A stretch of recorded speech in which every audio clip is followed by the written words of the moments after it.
Hingga hampir sepekan pasca bencana banjir bandang dan tanah longsor, warga di Aceh Tamiang, Aceh tak kunjung menerima bantuan. Mereka mengeluhkan sulitnya mendapatkan makanan, air bersih, dan tempat tinggal yang hanyut diterjang bencana.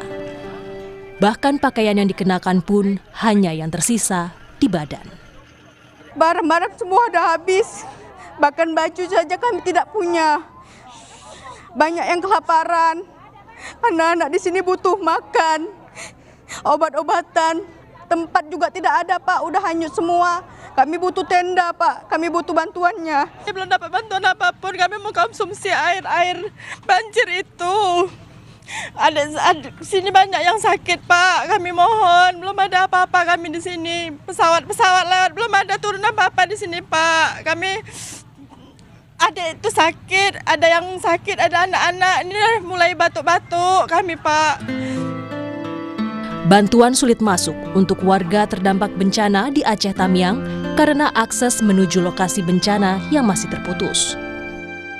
Bukan hanya di Aceh Tamiang, sebagian wilayah terdampak bencana di Sumatera Utara, Sumatera Barat, dan Aceh masih terisolasi.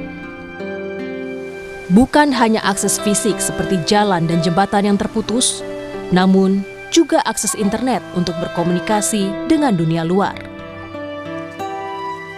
Sejumlah kepala daerah menyatakan tidak sanggup menangani dampak bencana banjir dan longsor yang melanda wilayah Sumatera ini. Beberapa kepala daerah meminta agar bencana banjir dan longsor di Sumatera Utara, Sumatera Barat, dan Aceh ditetapkan sebagai bencana nasional. Yang daerah terisolir itu ada 97 desa yang hari ini belum terjangkau. Kecamatannya alhamdulillah sudah turun menjadi 3 kecamatan. Yang awalnya 12, 9, 7 dan hari ini sudah berproses tinggal 3 lagi. Dengan pangan kita dan BBM kita tahan berapa hari, Pak? Untuk BBM hari ini memang sudah minim, tinggal sedikit lagi. Kalau untuk beras mungkin tidak ada lagi, tinggal hanya hari ini dan besok. Gas dan kebutuhan yang lain ini memang sudah sangat menipis. Karena apa? Karena jalan akses kita terputus semuanya.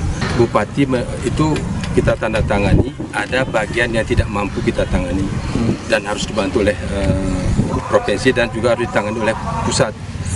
Pengertian surat itu seperti itu, sehingga nanti ada kolaborasi bahwa bencana ini menjadi bencana nasional. Sudah 3 hari yang lalu menandatangani surat tidak sanggup dari segi anggaran menangani banjir ini, Bu. Saya sudah teken, sudah tanda tangani. Jadi oleh karenanya mungkin sama juga dengan daerah-daerah lain di Aceh, dengan kondisi kami yang sangat terbatas, maka kami mohon uluran tangan dari pemerintah pusat maupun dari pemerintah Provinsi Aceh untuk segera membantu penanganan banjir ini, Bu. Termasuk pasca banjir nantinya. Kalau menurut kami bermohon kepada Bapak Presiden supaya bencana besar ini dapat ditetapkan sebagai status bencana nasional.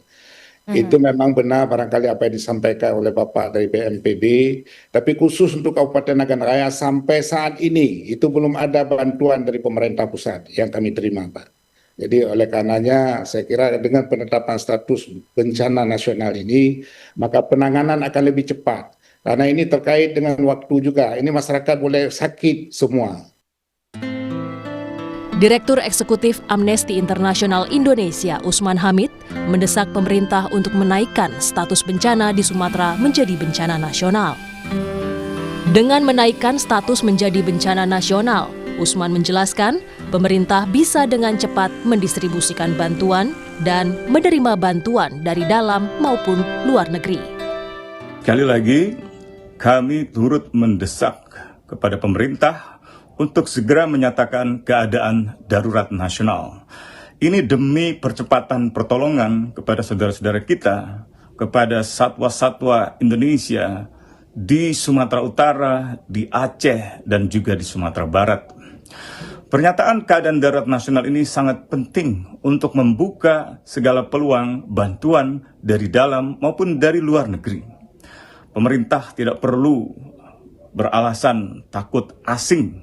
Asing yang merusak Indonesia adalah asing yang bekerja sama dengan para pejabat Indonesia untuk merusak kekayaan alam demi keuntungan segelintir orang-orang mereka saja. Nikel, emas, batu bara, sampai dengan semen.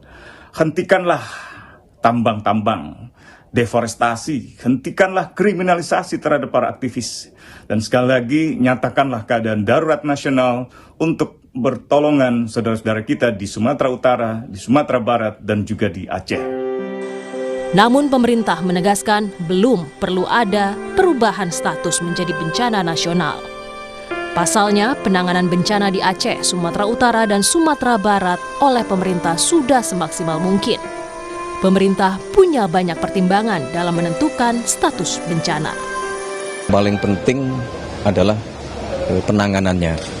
Penanganannya, saudara-saudara tadi sudah bisa lihat bahwa semenjak terjadinya bencana di Aceh, Sumatera Utara maupun di Sumatera Barat, seluruh sumber daya nasional bekerja keras untuk melakukan penanganan gitu.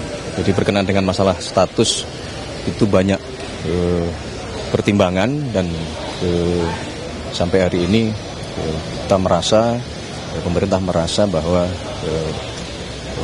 dengan penanganan yang cukup masif, semua sumber daya nasional dikerahkan, nah itu sementara pilihan yang diambil. Hingga Rabu sore, Badan Nasional Penanggulangan Bencana menyebut korban meninggal dunia dalam bencana banjir dan longsor di Sumatera lebih dari 700 jiwa. Sebanyak 600 lebih jiwa hilang, sementara 500 lebih warga mengungsi dan membutuhkan bantuan segera. Tim Liputan, Kompas TV. Warga korban bencana membutuhkan penanganan dan pertolongan yang cepat. Apakah status soal bencana bisa membuat situasi bagi warga korban bencana lebih baik? Kita akan tanya kepada sejumlah narasumber yang hadir. Ada tenaga ahli kantor staf Presiden Ilham Malik, juga media manager Amnesty International Indonesia Hairil Halim. Selamat malam Mas Hairil. Selamat malam Mbak Priska. Mas Ilham. Selamat malam. Mas Ilham, mengerahkan segala unsur secara nasional, tapi statusnya bukan bencana nasional. Kenapa? Ya, karena seperti disampaikan oleh Pak Mensesnek tadi, yang paling penting itu adalah langkah untuk mengatasinya secara nasional. Bukan statusnya, tetapi langkah-langkah yang dilakukan oleh pemerintah itu bersifat skala nasional untuk menyelesaikan masalah yang ada di sana. Jadi kita memang mencatat bahwa pada hari ini sudah ada 770 jiwa ya menjadi korban meninggal. Kemudian ada 463-an yang menghilang, luka ada 2.600-an, tetapi pemerintah sangat meyakini bahwa semua ini masih bisa ditangani oleh pemerintah Indonesia sendiri. Bahwa ada desakan dari berbagai pihak untuk menjadikan ini sebagai bencana nasional, tentu pemerintah menganggap ini sebagai sebuah apresiasi yang inisiasi atau juga masukan dari berbagai pihak ya. Dan ini menjadi bahan pertimbangan pemerintah juga, bahwa sampai hari ini keputusan itu belum diambil untuk menjadi bencana nasional. Hal itu tentu juga menjadi sebuah pertimbangan pemerintah, bahwa sampai pada hari ini pemerintah Indonesia masih tetap bisa mengatasi masalah yang ada di sana. Begitu Mbak. Jadi dalam kondisi sekarang kan kepala daerah itu ada beberapa kepala daerah bilang bahwa sudah tidak sanggup untuk menanggulangi ini, minta bantuan dari pemerintah pusat. Yang saat ini jadi concern pemerintah pusat, apakah mencegah agar ada bantuan pihak asing misalnya, karena menganggap pemerintah Indonesia masih sanggup sejauh ini? Penegasan yang tadi, Mas Ilham. Konsepnya bukan menolak bantuan asing, tetapi memang kapasitas kita masih mampu untuk mengatasi masalah ini. Bahwa ada beberapa kabupaten, kota, atau beberapa kabupaten ya, ada 3 ya, menyatakan bahwa tidak sanggup, itu sudah dikonfirmasi oleh Pak Tito, bahwa yang dinyatakan tidak sanggup itu adalah masalah pembiayaannya. Maka pemerintah akan bantu pembiayaannya. Kalau mereka misalnya mengeluhkan keterbatasan di logistik tertentu, maka pemerintah juga akan memberikannya. Jadi mereka bukan lumpuh. Jadi pemerintah daerah bukan lumpuh, tetapi mereka mampu mengatasinya, tetapi ada beberapa keterbatasan. Nah, keterbatasan itulah yang kemudian pemerintah masuk ke dalamnya untuk membantu pemerintah daerah setempat untuk mengatasi. Jadi seluruh instrumen pemerintah pada hari ini masih bisa mengatasi hal tersebut. Mulai dari pemerintah di level kecamatan, kabupaten, kemudian di level provinsi, masih mampu mengatasi hal itu. Dan sampai hari ini masih berproses. Pemerintah, seluruh aparat kita, pemerintah daerah, pemerintah pusat, kemudian TNI, Polri, bergerak mengatasi hal tersebut. Jadi sampai hari ini tidak ada kelumpuhan pemerintah untuk mengatasi hal tersebut. Dan Presiden telah mengatakan bahwa ini bisa diatasi oleh pemerintah dan lakukan. Jadi seluruh sumber daya manusia yang kita miliki, seluruh sumber daya apapun yang kita miliki, itu yang dikerahkan untuk mengatasi masalah. Nah, memang ada beberapa hal yang masih luput. Bahwa informasi ada yang luput bantuan, informasi itulah yang kemudian digunakan oleh aparat kita untuk menjangkau daerah itu. Karena bagaimanapun sistem komunikasi yang sangat terbatas tentu membutuhkan bantuan dari berbagai pihak untuk menginformasikannya sehingga apa yang dilakukan aparat kita dan petugas kita di lapangan itu tepat sasaran sesuai dengan kebutuhan yang ada. Oke, gitu Mbak Priska. Saya menangkap tadi dari Mas Ilham. Jadi pembiayaan ada yang tidak mampu dibantu oleh pemerintah pusat. Sumber daya dikirim oleh pemerintah pusat. Dengan seperti ini tapi tanpa status bencana nasional, saya mau tanya ke Mas Hairil, sudah cukup atau tidak? Ya tentu sangat jelas tidak cukup karena pihak-pihak yang berada di lapangan sendiri, kita lihat contohnya ada 3 bupati mengatakan mereka tidak mampu. Ini ibaratnya seseorang yang tertimpa tangga terus meminta tolong kepada orang di depannya mengatakan kamu masih sanggup kok, padahal dia sendiri udah nggak bisa nahan. Jadi yang kami khawatirkan seperti itu. Meskipun disupport tadi dari pemerintah pusat itu tidak cukup juga? Iya, itu pernyataan dari bupati tersebut adalah sebenarnya data dari lapangan yang harus dipertimbangkan secara matang oleh pemerintah bahwa ini benar-benar harus kita tingkatkan pada menjadi status darurat nasional. Kenapa darurat nasional? Agar ada status hukum dari tindakan yang akan dilakukan pemerintah, dalam hal ini pemerintah pusat. Ketika kita melihat beberapa frase yang digunakan pemerintah, ini sudah mirip dengan bencana nasional. Ini seperti mengatakan bahwa mirip Kompas TV tapi bukan Kompas TV, tapi kan tidak sama, iya kan? Kami khawatir frasa-frasa yang digunakan pemerintah ini nantinya membuat proses penanggulangan bencana tidak sustainable di lapangan karena tidak ada dasar hukumnya. Kita pastikan sustain. Ketika kita tidak menutup bahwa ketika dia menjadi sebuah bencana nasional maka kemudian baru semuanya bergerak, kan tidak begitu. Justru di situ Mas Ilham. Presiden sudah mengatakan bahwa seluruh apapun yang dimiliki oleh negara kita, pemerintah kita akan digerakkan ke sana dan sudah bergerak ke sana. Jadi tidak menunggu dia menjadi bencana nasional dulu baru dia bergerak. Saya tangkap itu dulu. Justru di situ permasalahannya Mas Ilham. Jadi ketika tidak ada status darurat nasional, nanti proses perjalanan proses recovery ini akan bisa terhambat karena tidak ada dasar hukum yang kuat. Seumpama mungkin ketika pemerintah sekarang mengatakan bahwa ini mirip penanganan bencana nasional, mungkin hari ini bisa cepat tapi besok bisa melambat. Tapi dengan adanya status bencana nasional ini, otomatis semua pihak akan all out.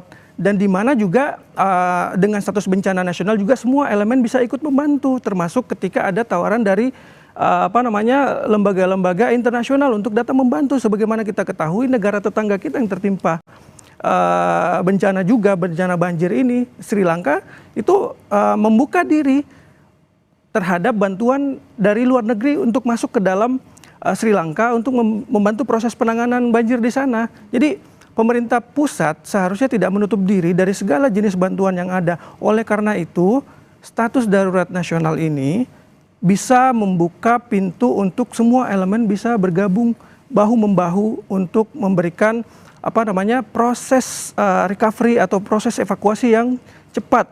Dan status darurat nasional itu bisa memaksa daerah-daerah untuk daerah terdekat bisa untuk dimintain untuk membantu dari pemerintah pusat. Oh, ini status darurat nasional, minta provinsi tetangga untuk membantu, itu punya kekuatan hukum yang kuat ketika ada status darurat nasionalnya di situ. Kalau biasanya pemerintah bergerak dari status hukum dulu Mas Ilham, baru ke pelaksanaannya di lapangan. Kenapa untuk ini berbeda? Saya kira sudah jelas dikatakan oleh Pak Presiden dan juga Mensesnek bahwa seluruh pemerintah daerah, Pak Tito juga tadi sudah menyampaikan kan, bahwa seluruh pemerintah daerah sekarang ini sudah bergerak untuk membantu Aceh, kemudian Sumatera Utara dan juga Sumatera Barat. Ada bantuan dari Jawa Timur, ada bantuan dari Sulawesi, ada bantuan dari Bengkulu, semuanya membantu tanpa perlu ada status yang bencana nasional. Karena ini bukan soal status. Pak Hadi tadi sudah mengatakan bahwa ini bukan soal status, tetapi soal tindakan. Dan tindakan kita hari ini sudah mencakup seluruh apa yang dibutuhkan oleh 3 daerah yang terkena bencana. Nah, tadi saya sampaikan bahwa memang betul ada beberapa lubang-lubang yang belum tertutupi ya. Ada beberapa daerah-daerah yang belum terjangkau, ada beberapa posko-posko atau tempat penampungan masyarakat yang belum terjangkau. Informasi ini yang sangat penting disampaikan kepada pemerintah sehingga aparat di lapangan itu nanti bisa menyampaikan atau memberikan bantuan. Karena sampai hari ini tadi disampaikan oleh Pak Seskap, Pak Teddy, bahwa sudah ada 500.000 ton bantuan yang diberikan kepada dia salurkan ke sana. Belum lagi yang dari daerah setempat, dari sekitarnya juga. Jadi sudah sangat banyak. Jadi pemerintah melalui TNI saja sudah menyalurkan seperti itu, Polri juga sudah menyalurkan sebanyak itu, apalagi tempat yang lain. Jadi sampai hari ini semua berproses untuk merecovery-nya. Bahwa hari ini masih ada yang belum ada bantuan, itu semua dijangkau. Bahwa masih ada yang rumahnya rusak, itu nanti akan masuk ke fase berikutnya, yaitu penanganan infrastruktur dan tempat tinggal kan ya. Karena fokus pada beberapa hari ke depan ini adalah penyelamatan korban. Mereka harus dipastikan sandang dan pangan mereka terpenuhi. Bahwa ada yang belum terjangkau, itu yang informasi itu yang sangat penting diterima oleh pemerintah untuk bisa menjangkaunya. Begitu. Kalau pemerintah mengatakan bahwa tidak perlu ada status dan menjamin ini akan berkelanjutan, akan sustain, ke depannya Mas Hairil, apa yang dikhawatirkan dari Amnesty? Usai jeda kita bahas di Sapa Indonesia Malam. Masih di Sapa Indonesia Malam bersama tenaga ahli kantor staf Presiden Ilham Malik dan media manajer Amnesty International Indonesia Hairil Halim. Mas Hairil, kalau tadi Mas Ilham menyatakan bahwa kalau dari pemerintah pusat itu firm bahwa nggak perlu status bencana nasional, tapi perlakuannya itu melibatkan seluruh unsur secara nasional dan akan dijaminkan soal sustainability-nya di lapangan. Apa yang masih dikhawatirkan sebenarnya dari Amnesty? Sebenarnya yang kami khawatirkan adalah dasar hukumnya. Ketika dasar hukum adalah hanya pernyataan publik tanpa ada keputusan presiden ataupun yang menetapkan status bencana nasional ini, itu yang akan bisa menghambat. Yang pertama tadi adalah sustainability. Tapi apa yang lebih penting dari penetapan status nasional ini adalah konsekuensi hukum ataupun apa ini bisa memberikan legitimasi politik bagi presiden untuk melakukan audit lingkungan setelah proses recovery terjadi. Jadi proses audit lingkungan, jika perlu dilakukan moratorium izin hingga penegakan hukum terhadap pihak-pihak yang diduga bertanggung jawab atas bencana yang terjadi di Sumatera ini. Kita lihat, kalau kita melihat data Walhi itu ada dari 10 tahun terakhir, dari 2016 sampai 2024 itu 1,4 juta itu lahan yang menjadi terdeforestasi di ketiga wilayah provinsi ini. 1,4 juta hektar itu mungkin 20 kali luasnya Singapura ataupun seluas dengan wilayah Timur Leste secara keseluruhan satu negara, ataupun ketika kita mengambil ukurannya negara-negara lain di Eropa Barat, itu setengahnya beberapa negara di Eropa Barat. Itu sangat besar deforestasi yang terjadi di sana. Oleh karena itu, mengapa status darurat nasional ini penting untuk menginvestigasi lebih jauh faktor-faktor yang menyebabkan bencana ini terjadi. Tanpa status hukum nggak bisa? Tanpa status hukum saya rasa nanti pemerintah bisa ngeles bahwa itu sudah kita lakukan penanganannya. Tapi kalau ada status hukum dari status nasional, bencana nasional ini, itu akan memberikan legitimasi kepada presiden untuk melakukan langkah-langkah yang lebih jauh yang diperlukan. Ya. Nah, apa yang diperlukan di lapangan? Kita sudah terhubung saat ini dengan Bupati Aceh Utara, Ismail Ajalil, lewat sambungan Zoom. Selamat malam. Assalamualaikum warahmatullahi wabarakatuh, Pak Bupati. Ya, waalaikumsalam warahmatullahi wabarakatuh. Pak Ismail, kami turut prihatin, kami turut berduka atas musibah yang menimpa warga di Aceh Utara sebagai salah satu bagian dari Sumatera bagian utara yang terkena musibah ini. Pak Ismail, terima kasih sudah meluangkan waktu. Ya, terima kasih juga. Terima kasih karena sudah meliput informasi kami yang ada di Aceh Utara menyangkut dengan bencana yang luar biasa pada hari ini. Terima kasih banyak. Terima kasih kembali Bapak. Pak Ismail, saat ini kondisinya seperti apa di sana? Apa yang paling dibutuhkan oleh warga Aceh Utara saat ini? Iya, yang pertama sekali perlu saya ceritakan yang bahwa bencana di Aceh Utara bukan bencana sembarangan, lebih daripada tsunami kejadiannya. Karena tsunami-nya hanya kena pesisir dan hanya sebentar.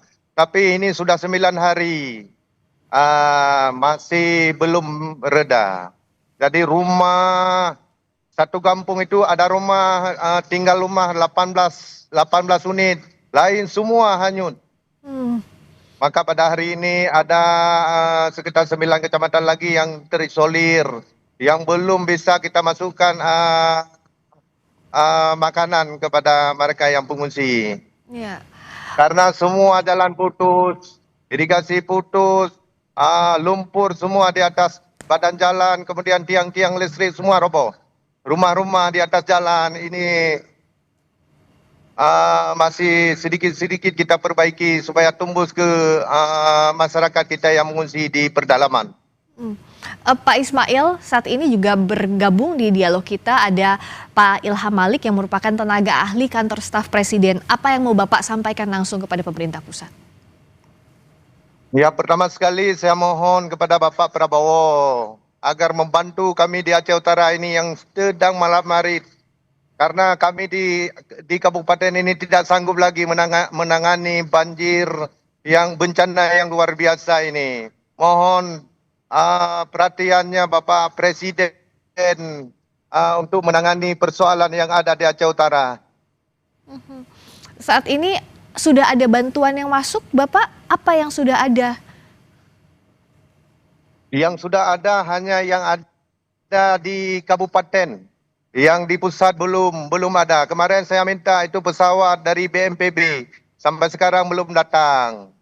Untuk kita transfer makanan kepada pengungsi-pengungsi yang di tengah-tengah hutan, yang terjebak di tengah-tengah hutan. Tapi sampai hari ini belum ada bantuan dari pemerintah pusat terhadap Kabupaten Aceh Utara. Bapak yang berada di tengah hutan itu, mereka bertahan dengan apa? Informasi yang Bapak dapat? Makan apa? Minumnya bagaimana? Itulah yang menjadi masalah. Ini kami lagi tempuh ini jalur-jalur hutan ini supaya dapat ini masyarakat kita. Ya. Maka dalam hal tersebut saya sudah memohon beberapa kali, tapi tidak ada yang mensikapi ini persoalan yang ada di Aceh Utara, bencana yang luar biasa ini. Saya langsung tanyakan ke Pak Ilham, silakan ada tanggapan. Bupati Aceh Utara meminta bantuan ke pemerintah pusat. Mungkin Bapak bisa jadi penyambung untuk membantu di sana. Baik, terima kasih. Assalamualaikum Bang Ismail. Insya Allah nanti apa yang tadi terkait dengan kendala yang ada di Aceh Utara, nanti akan kita sampaikan ke BNPB supaya nanti bisa diatasi segera. Tetapi tentu ini menjadi sebuah keprihatinan kita semua. Bantuan sudah ada tetapi tidak cukup, dan ini akan menjadi perhatian dari BNPB untuk drop bantuan sesuai dengan apa yang dibutuhkan oleh masyarakat di sana. Memang tantangannya sekarang ini dari seluruh wilayah yang ada di Aceh, Sumatera Utara dan juga Sumatera Barat, yaitu sebaran bencananya yang sangat luar biasa, dan mudah-mudahan ini menjadi perhatian kita bersama, cara penanganannya dan teknis penanganannya yang nanti akan dirumuskan dan dilaksanakan oleh teman-teman di satuan untuk mengatasi masalah ini. Pak Ismail, Pak Ismail, nanti informasi yang Bang sampaikan tadi akan kami sampaikan kepada Presiden. Baik, terima kasih. Ya. Silakan Pak Ismail. Terima kasih Bang. Ya, yang pertama sekali saya ingin menyampaikan, saya sampaikan mohon dibantu Aceh Utara ini Bapak Presiden. Karena ini kami tidak sanggup, karena kerusakan jalan, kerusakan irigasi ini, kemudian menyangkut dengan bahan pokok masyarakat ini, kami tidak sanggup, maka kami minta bantu kepada Bapak Presiden. Tolonglah kami Pak Presiden. Baik Bang, akan kami sampaikan nanti Bang. Ya, jadi. Iya, terima kasih. Semoga segera ditangani dengan baik. Pak Ismail saat ini berada di mana Pak tepatnya?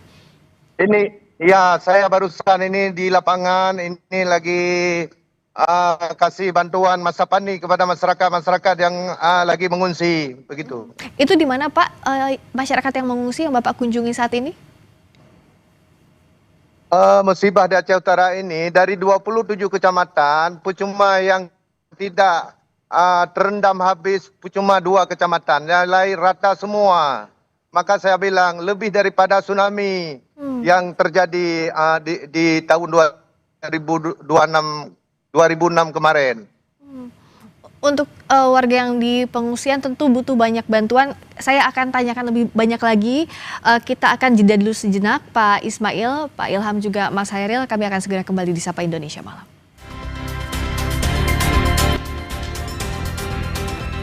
Masih di Sapa Indonesia Malam, kami masih bersama dengan Bupati Aceh Utara Ismail Ajalil, kemudian tenaga ahli kantor staf Presiden Ilham Malik, dan media manajer Amnesty International Indonesia Hairil Halim. Pak Bupati, saat ini apa bantuan, jenis bantuan detailnya yang paling dibutuhkan oleh warga Aceh Utara, Pak Ismail? Yang paling dibutuhkan oleh warga Aceh Utara adalah ketahanan pangan, artinya makan. Nah, makanan, minuman, air bersih, ini yang paling dibutuhkan. Ya, makanan, minuman, air bersih. Kalau sekarang di pengungsian, Bapak bisa gambarkan apakah ada misalnya dapur darurat atau dapur umum sementara untuk suplai dengan bahan seadanya atau belum ada itu pun? Udah ada. Sudah. Semua ini masyarakat kita yang sudah kita bisa akses, semua ada di dapur-dapur umum, tempat pengungsian. Tapi masih ada juga wilayah yang belum terjangkau dapur umum, begitu ya Pak ya? Iya, belum bisa kita terobos ke tempat-tempat yang terisolir, dan ada tempat-tempat yang masih tergenang. Oh, masih ada yang tergenang juga saat ini ya Pak? Ya, masih ada tergenang. Sudah 9 hari masih ada yang tergenang.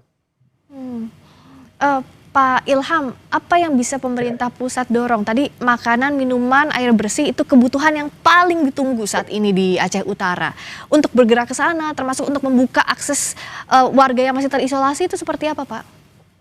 Ya, memang upaya airdrop kan sudah dilakukan oleh pemerintah. Oleh aparat kita, TNI, Polri, semua sudah mengedrop makanan ke berbagai tempat. Tetapi memang pemerataan tempat dropping bahan makanan ini ya memang masih perlu penyempurnaan lagi. Dan ini informasi disampaikan oleh Bang Ismail terkait dengan kebutuhan makanan pokok itu seperti tadi kan kalau beras tadi sudah ada ya Bang Ismail ya. Tetapi lauk pauknya yang lain-lainnya saya kira itu juga perlu diperhatikan oleh kita semua, dan dropping bahan pokok ini tentu akan dilakukan oleh pemerintah. Dan informasi yang Bang Ismail sampaikan tadi ini akan menjadi langsung kami sampaikan kepada Badan BNPB supaya lokasi di mana Bang Ismail berada itu cepat di dropping oleh petugas yang ada di lapangan. Gitu. Ya, Mas Hairil melihatnya saat ini masih ada daerah yang terisolasi dengan kondisi belum ada bencana nasional, ini bisa dilakukan dengan baik? Kita lihat ada pemerintah pusat yang menjamin. Iya, kita memang udah ada komitmen verbal dari pemerintah pusat bahwa ini udah setingkat bencana nasional, tapi kembali lagi seperti yang saya bilang tadi, ini kurang kuat memberikan dasar hukum agar semua pihak itu ikut terlibat. Jadi jangan sampai kita menunggu ada banyak jangan hanya menunggu informasi-informasi dari media sosial atau dari media bahwa ada yang terisolir sana, karena dengan adanya status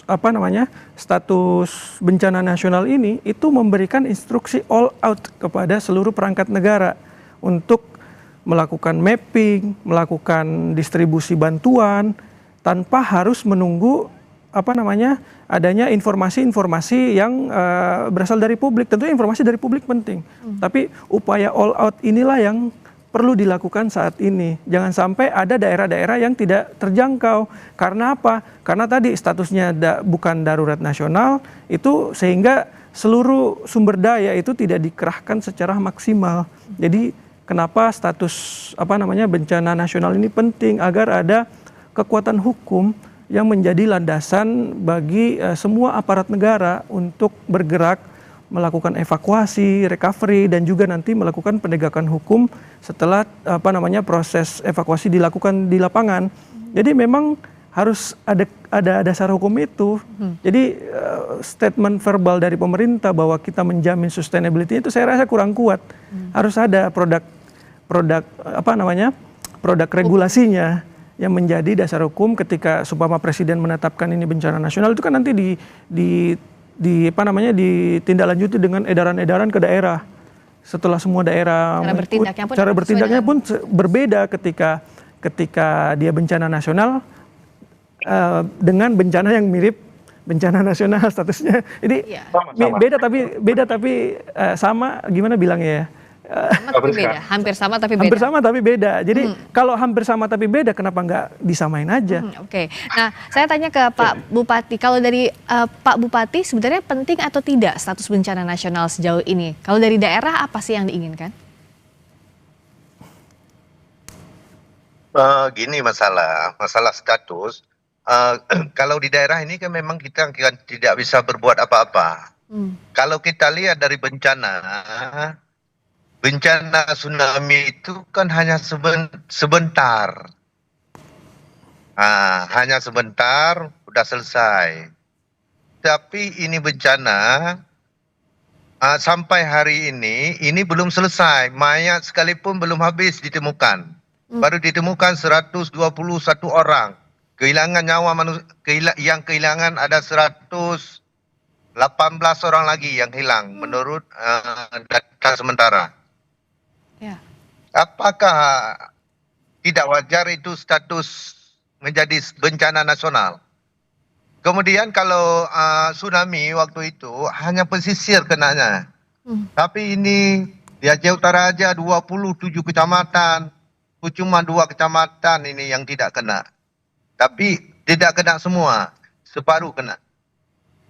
Kemudian terhadap rumah masyarakat, ini semua hilang. Ada beberapa desa ini memang tidak ada lagi rumah. Kemudian sudah 9 hari pejabat kita yang ada di pusat, 1 orang pun belum ada sampai ke Aceh Utara. Maka tidak dilihat langsung bagaimana kejadian di Aceh Utara sebenarnya. Kemudian juga kami tidak bisa akses informasi. Selama ini sinyal HP mati, lampu mati. Kami semua terjebak di atas atap-atap rumah. Ini yang terjadi di Aceh Utara yang sebenarnya. Maka nggak wajarkah ditetapkan sebagai bencana nasional di Aceh? Itu maksudnya. Ya, silakan Pak Ilham.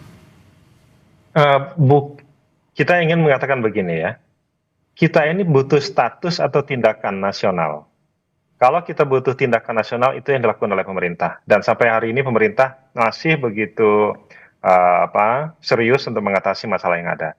Dan tidak serta-merta ketika dia dibuat statusnya sebagai bencana nasional, maka masalah yang ada di lokasi yang sekarang terdampak itu akan selesai. Karena begini, sampai hari ini ya, di Aceh sendiri ada 25,45% masyarakat yang terdampak. Itu memang betul, sampaikan oleh Pak Ismail tadi. Dampaknya yang terjadi di banjir kali ini itu berbeda dengan apa yang terjadi pada saat tsunami. Jadi memang sangat besar. Di Sumatera Utara ada 10,13% masyarakat yang terdampak. Kemudian di Sumatera Barat ada 2,4%. Memang relatif kecil. Yang paling besar adalah di Aceh, kemudian di Sumatera Utara. Memang skalanya sangat besar sekali. Tetapi tidak serta-merta bahwa ini kemudian dianggap kalau dia menjadi statusnya bencana nasional, maka tanda kutip ya, urusan penanganannya itu menjadi mudah. Tetap saja menjadi hal yang sangat sulit. Dan karena kesulitannya sama, penanganannya sama, maka bagi pemerintah fokusnya bukan pada status, tetapi pada langkah-langkah nasional yang dilakukan oleh pemerintah sebagaimana disampaikan oleh Bapak Presiden. Dan arahan dari Pak Presiden sudah cukup jelas bahwa seluruh aparat, seperti yang saya sampaikan tadi, seluruh aparat yang di pemerintahan itu segera dan juga sudah turun mengatasi masalah yang ada. Nah, saya ingin mengatakan begini, kalau ada kelompok-kelompok masyarakat yang bisa membantu, tentu ini sangat terbuka, sangat boleh dan sangat ditunggu. Dan itu tidak perlu menunggu menjadi bencana nasional, baru kelompok-kelompok masyarakat turun untuk membantu. Siapapun kelompok masyarakat yang ingin membantu korban yang ada di sana, itu sangat ditunggu dan terbuka bagi pemerintah. Dan ini kita tidak perlu sekali lagi meng-highlight soal bencana nasional, karena yang sangat penting adalah langkah-langkah ini kita kerjakan bersama, gotong royong untuk mengatasi masalah yang ada di Sumatera. Dan ini saya kira dengan sumber daya yang kita miliki, kita sangat bisa untuk melakukannya. Gitu, Mbak Priska. Baik, terima kasih. Saya terakhir singkat-singkat saja ke Pak Hairil juga Pak Bupati. Saya ke Mas Hairil dulu. Apa yang didorong untuk penanganan bencana ini bisa maksimal di daerah Sumatera bagian utara? Ya, sekali lagi kita berpatokan pada prinsip humanitarian, prinsip hak asasi manusia, harus ada upaya all out, dan salah satu cara melakukan upaya all out dalam hal evakuasi dan recovery ini adalah melalui status bencana nasional tersebut, agar mengikat seluruh aparat negara untuk bergerak dan bertindak melakukan aksi untuk mencapai mereka-mereka yang berada di daerah-daerah terisolir. Dan ini sangat penting karena bisa menjamin adanya sustainabilitas dan juga membuka pintu bagi segala jenis bantuan yang bisa masuk ke Indonesia. Bisa dari lokal, bisa dari internasional, dan saya rasa kita tidak boleh menutup diri. Dan sampai saat ini kita tetap mendorong adanya status bencana nasional ini agar memang tadi masih Mas Ilham mengatakan tidak serta-merta membuat itu tidak serta-merta menyelesaikan masalah dengan status nasional. Justru ketika tidak status bencana nasional aja tidak serta-merta menyelesaikan, apalagi dengan tidak adanya status bencana nasional yang mengikat seluruh aparat negara untuk bertindak lebih cepat dalam melakukan penanggulangan bencana di daerah. Saya kira itu sikap kita. Kalau dari status yang ada sekarang ini saja sudah menggerakkan seluruh instrumen kelembagaan yang ada, Mas. Masih ada. Dan itu buktinya kalau ada kelompok masyarakat yang ingin membantu, bergeraklah dari sekarang. Oke, baik. Soal status tadi ada perbedaan sikap, tapi saya mau ke Pak Bupati. Pak Bupati, silakan sampaikan apa yang Pak Bupati paling harapkan sekarang untuk penanganan bencana semaksimal mungkin di Aceh Utara terutama. Silakan Pak Ismail. Ya, yang pertama sekali untuk sementara kita membutuhkan ketahanan pangan masyarakat. Ya, makan, minum, pokoknya inilah yang kita butuhkan. Yang kedua obat-obatan. Kemarin baru ada obat, kita memang tidak ada lagi obat di Aceh Utara. Semua terendam. Kemarin berarti yang ada obat bantuan dari negara Malaysia. Terima kasih kepada negara Malaysia yang pada hari ini kami sudah bisa mentransfer obat kepada masyarakat. Karena sudah kena penyakit semua. Masyarakat kita di Aceh Utara. Kemudian yang kedua, masalah ini bencana yang luar biasa ini, kehilangan rumah masyarakat. Ini bagaimana cara kita supaya masyarakat ini punya rumah kembali. Kemudian akses jalan. Jalan kita semua rusak. Irigasi kita rusak. Ya, lahan pertanian semua rusak. Ini bagaimana kita selesaikan ini supaya masyarakat kita di Aceh Utara ini aman. Bisa pulang ke rumah masing-masing seperti biasa. Penanganan maksimal saat ini dan juga pemulihan nanti pasca bencana, Pak Bupati, sekali lagi kami berbela rasa, kami mengucapkan duka sedalam-dalamnya. Semoga penanganan bisa menyentuh seluruh warga Aceh Utara. Bagi korban meninggal segera ditemukan, bagi yang masih selamat juga diberikan kesehatan untuk bertahan di kondisi yang sulit ini. Terima kasih Pak Bupati Aceh Utara, Pak Ismail Jalil sudah bergabung di Sapa Indonesia Malam. Terima kasih juga tenaga ahli kantor staf Presiden, Pak Ilham Malik, juga Media Manager Amnesty International Indonesia, Mas Hairil Halim. Terima kasih, selamat malam.